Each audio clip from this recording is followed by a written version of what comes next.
Sleeping Beauty. Long ago and far away there lived a good king and queen. The people loved them and their lives would have been very happy if only they had had a child.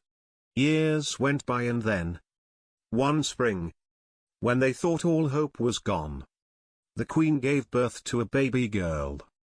Whole kingdom rejoiced. The young princess was such a lovely baby. They called her Aurora.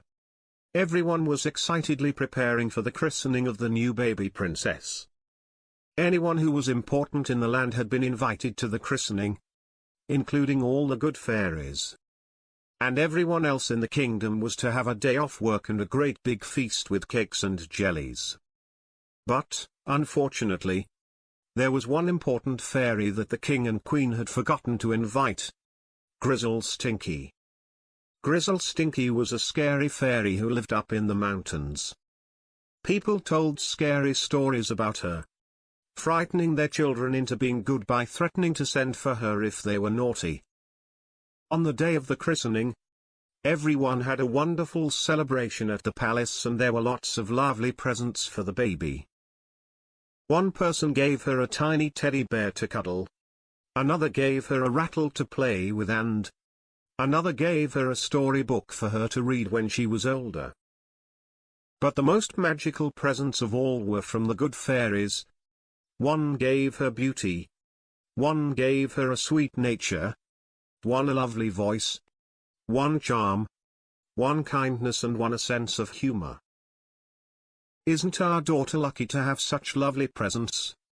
said the king, turning to the queen. "Don't be so sure," said a frightening voice suddenly. A cold wind blew through the hall. The door burst open and there was Grizzle Stinky herself. Grizzle Stinky marched up to the baby princess. And as she passed, everyone held their noses as the smell was quite terrible. "I haven't given her my present yet," Grizzle Stinky growled. "My present is that when she is older she will prick her finger and fall asleep. Forever." Grizzle Stinky laughed a terrible laugh and disappeared in a puff of smoke. There was a stunned silence around the palace until one of the good fairies laid her hand on the baby's head. "I promise that she will not sleep forever," she said. "She will only sleep for 100 years." The king and queen were still very worried, so they decided to ban anything sharp in the kingdom that the princess might prick her finger on.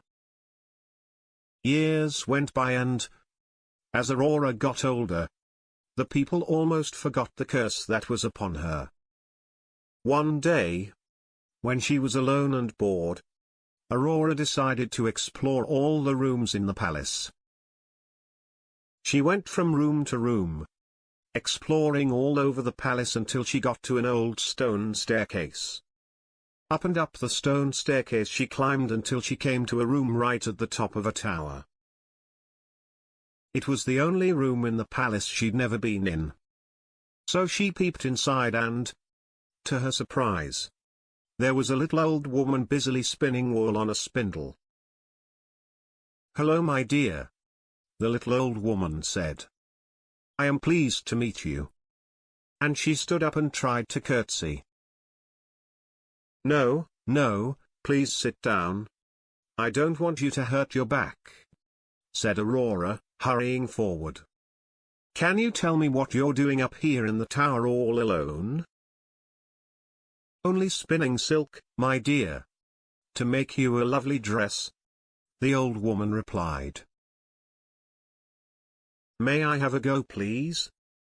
Aurora asked politely. "Of course, my dear," the little old woman said, and she chuckled quietly to herself. "Let me show you how." Aurora sat down with the spindle in her hand and the little old woman began to show her how to spin silk. Suddenly a sharp pain shot through Aurora's arm as a spike on the spindle pricked her finger. It was the curse. Grizzle Stinky's curse was upon her. Suddenly the little old lady threw off her cloak and stood up straight. It was Grizzle Stinky all along. She laughed a wicked laugh and ran away, leaving the princess all alone. Because of Grizzle Stinky's birthday curse, Princess Aurora fell into a deep, deep sleep. And all around the palace, people started to fall asleep too. The cook in the kitchen fell asleep. The guards at the palace gates fell flat on their noses and began to snore. The maids curled up to sleep with their feather dusters still in their hands. And the palace gardener fell asleep out in the garden. The palace cat just carried on sleeping because she was sleeping anyway. Even the king and queen fell asleep. Over the years, weeds, brambles and plants grew up over the palace and a deep dark wood encircled it. Everyone was asleep, even the gardener. So there was no one to cut them down. As the palace disappeared behind the woods, the people outside began to forget it had ever been there. One spring day, a handsome young prince was riding his horse in the woods around the forgotten palace. He had heard the tale of a beautiful sleeping princess and a terrible birthday curse. The wood was so thick that the prince had to get off his horse and walk. He even had to hack through the dense undergrowth with his sword. Then, as he was cutting through the undergrowth, his sword suddenly struck some stone. It was the wall of a palace. Could the stories be true? Could this be the forgotten palace? The prince wanted to find out, so he began to climb the palace wall. When he reached the top, he couldn't believe his eyes. There before him lay the palace asleep, the guards still snoring, the maids and the cook sleeping peacefully, and the gardener still asleep in the overgrown garden, and the cat was still curled up asleep, of course. Even the king and queen were still asleep. With his heart beating quickly, the prince began to explore the palace.